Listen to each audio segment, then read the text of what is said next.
Welcome back to the Nightlife Podcast directly from the 5th in Wynwood. One more time over here.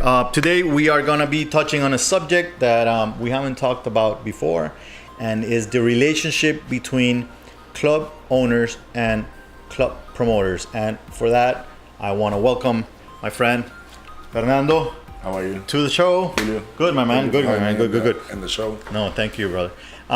So as I was saying, I want to talk about the relationship between club promoters and owners, because it's something that a lot of people don't like to talk about for some reason. I hear there's one kind of person that likes to talk about this the most, and it's promoters that have retired.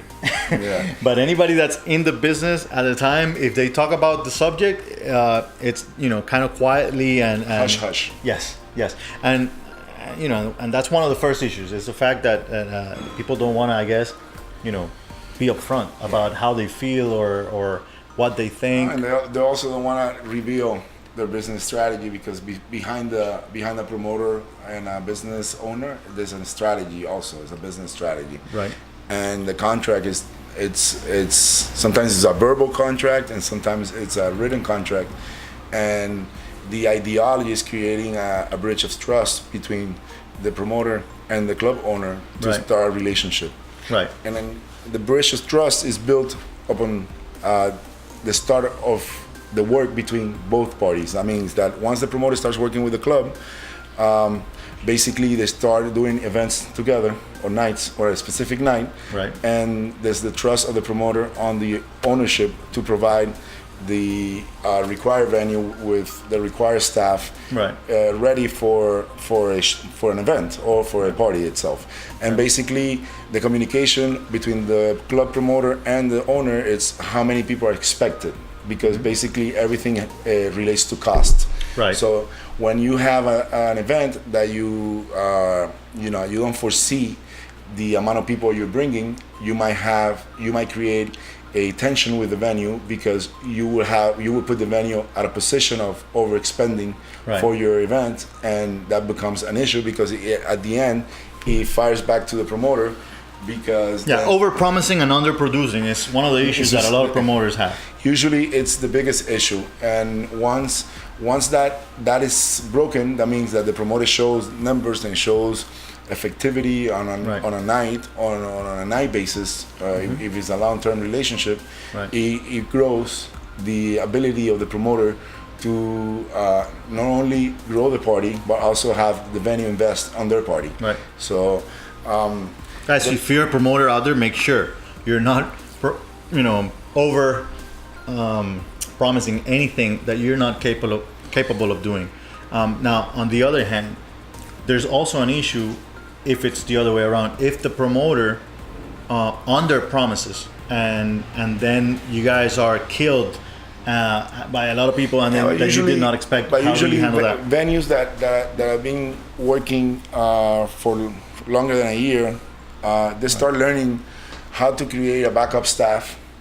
They learn how to see measures based on Instagram views, based on the promoter being transparent on how many likes, how many inquiries they had. So that's why you have to throw a marketing strategy that actually shows data, because if you don't have data involved, you're just blindsided, and you get to the night blindsided. So basically, like any other business, if you run it professionally and you have a strategy and you have a plan, basically that embeds more security for both parties on the contract, meaning the promoter and the venue, to be more on a secure position to make the right decisions for the specific nights. Also, it's a better problem to have, having a line outside than having nobody, and having a really cold venue with waitresses that want to go home. And not only that kills the whole energy of the venue, and it fires back to the venue itself, because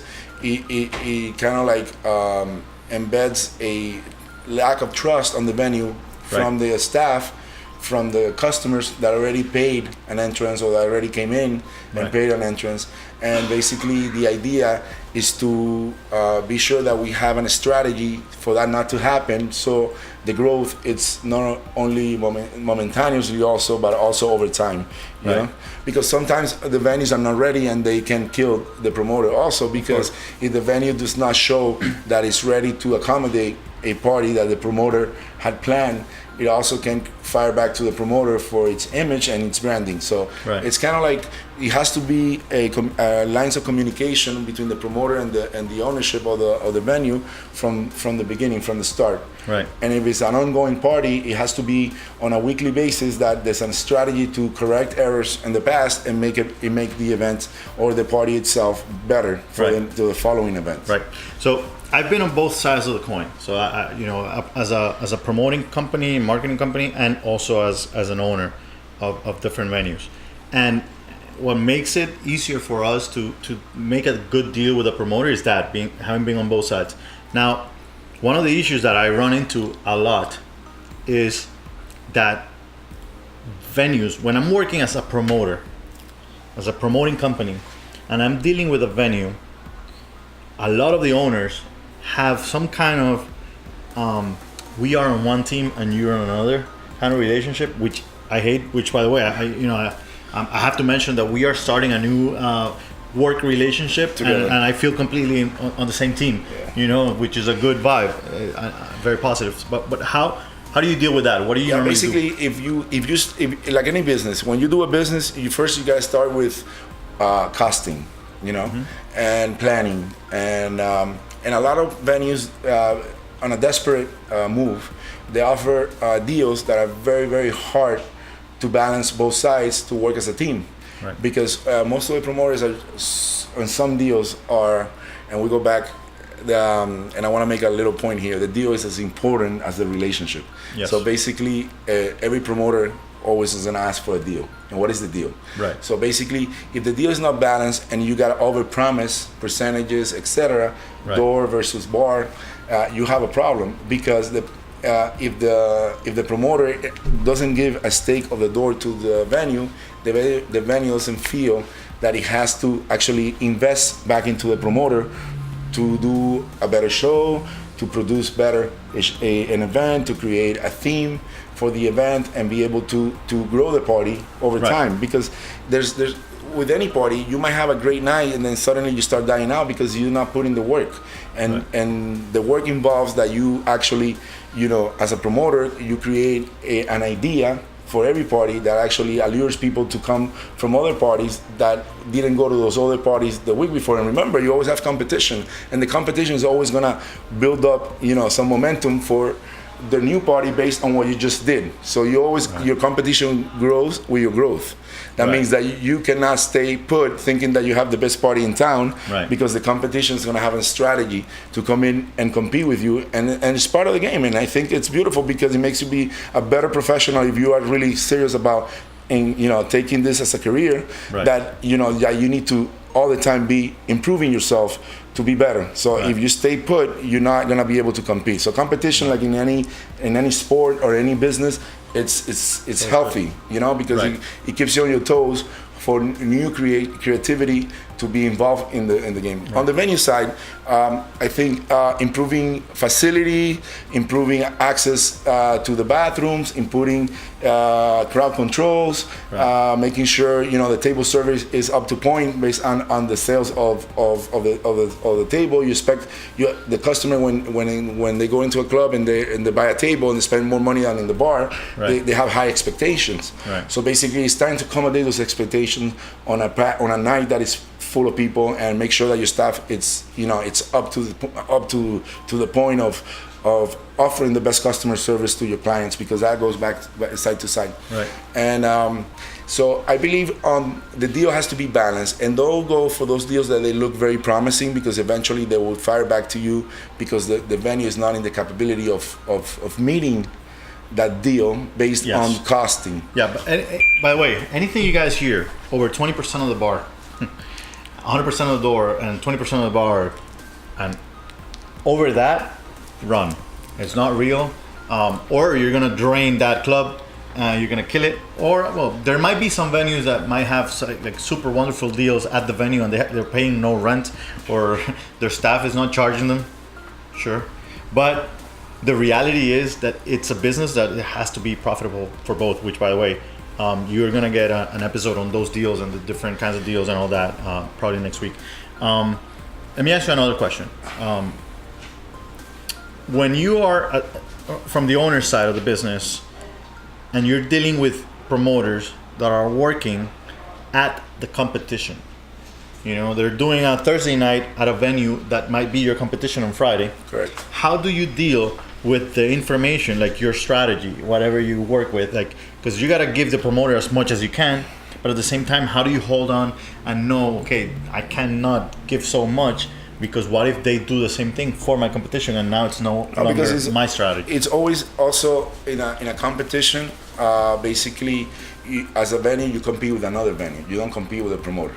Right. Basically, the promoter that's what I mean. Let's say a promoter is working at another venue. I understand. Like 2 blocks away. Yeah, I understand. But the problem here is that your venue has to come up to the plate as a venue owner and improve your operation, right, to compete with that venue. Even because the promoter itself has the ability to work in different nights, and you as a venue cannot limit the promoter to expand. Right. Its horizons. And exactly. we do not. You can't tell promoter don't work there because it's my competition. No, as an owner, as a venue owner, you can only watch for the night or the relationship that you have with a specific promoter for a certain night. Right. You cannot be, as an owner venue, any owner venue that feels territorial with a promoter, it's working against themselves. Right. Because I believe that promoter base being in other venues also gains energy and momentum, because basically are being more active with those clients at different points of sales. Right. So that means that those clients are gonna come around at least on a weekly basis party once every month, because right, they might go to one of the parties of that promoter on a Thursday, but they might also go out on a Friday, right, or on a Saturday. So basically that specific client can round. The idea here is not competition for a base capacity of people or a group of people. It's actually expand your competition to other people that you're not engaging yet. That means that if you have a city like Miami it's roughly 8 million people, and you have 500 people on a venue, you still got 7,959,500. Right. When you start getting territorial, you create a problem to yourself. You limit yourself to growth. So I don't believe in being territorial. I believe more in collaborative work. Right. That means that if the promoter is doing their job and they're engaging a lot of clients, they're gonna be successful in every night, in every venue where the deal is balanced. Okay. Because when the deal is balanced, there's not a competition between the door and the bar. Everybody's working together for a number. Right. And from the total, we have a profit, and exactly, that profit, it's healthy on the days to come. So as long as you have a strong deal that is balanced on both sides, exactly, and the promoters are not just focusing on one point, yes, it creates a division between bar and door, right, and then the party eventually it becomes a chaos. And then what happens? Everybody needs to care about the door. Everybody needs to care about the bar. Everybody needs to make sure, you need to have a balance in both sides, exactly, to be able to be successful. And to close out, I would quote Dwayne Wade. Dwayne Wade said when he brought LeBron James and he brought what's this guy's name? I forgot the name now. Well, when he created the perfect three, right? He thought about greatness and he thought about winning. And when you put two or three things, or those 3 things as your main focus or your drive, you believe that you need to create a dream team to win. So basically creating a dream team when it comes to promoting a night or promoting an event is that everybody involved are working as a team. Right. If all the components of the night are working as a team, the only thing that can come out is success. So if you go into a deal and you don't think and you're gonna work for yourself, you're gonna actually jeopardize your ability to win. Right. And you're gonna undersell yourself, right, because you're gonna drive all your energy to one sale instead of 2 sales, and you're gonna show a big number on both sides that it's becoming profitable, right, for venue and promoter. Got it. Great advice, by the way, guys. Rewind, go over it again. I'm gonna ask you one last question, actually 2 questions, but I want you to give one last piece of advice to 2 groups of people. One towards the owners and I want to talk about specific type of owner, and is those owners that at some point in time decide it's not good, or that they don't care if it's good or not, or whatever, but they make a decision to not pay a promoter for whatever reason. They just decide, you know what, I don't want to pay them. They're going to be leaving soon, whatever. So I'm just not going to pay them. That's one advice for them. And the other one is a piece of, what would you tell the promoters out there that is the one thing that as an owner you would not allow them to ever do? Like, that's that one thing that's going to basically ruin the relationship with any owner right away. First, securing payment from a club is based again on the deal. That basically, if the deal, it was written and it was well drafted, and basically the minimums are set for payment, and the minimums are met, and you came out to work, and you did your work, right. And people showed up, and I advise every club owner to cultivate that relationship, because even though maybe the numbers didn't show right away, it will show over time. Right. And the relationship between a promoter and a club, it should be over time, not a one-night stand. And then I do not beneficiate from one-night stands. I beneficiate from long-term relationships. 100%. And, and that's my point with when it comes to a club owner. And when it comes to the promoter, and can you repeat the question of the side of the promoter? Regarding the promoters, is what would be that one thing, what one piece of advice you would give the promoters for them not to do like that? What is that one thing that's going to make you say, you know what, I can't deal with this, I'm not working with this kind of person? Basically, transparency at the beginning and at the end. That means at the beginning of the relationship, at the end of the relationship, because you never want to close the door. Right. Because you never know when you're going to turn around and have to knock at the same door.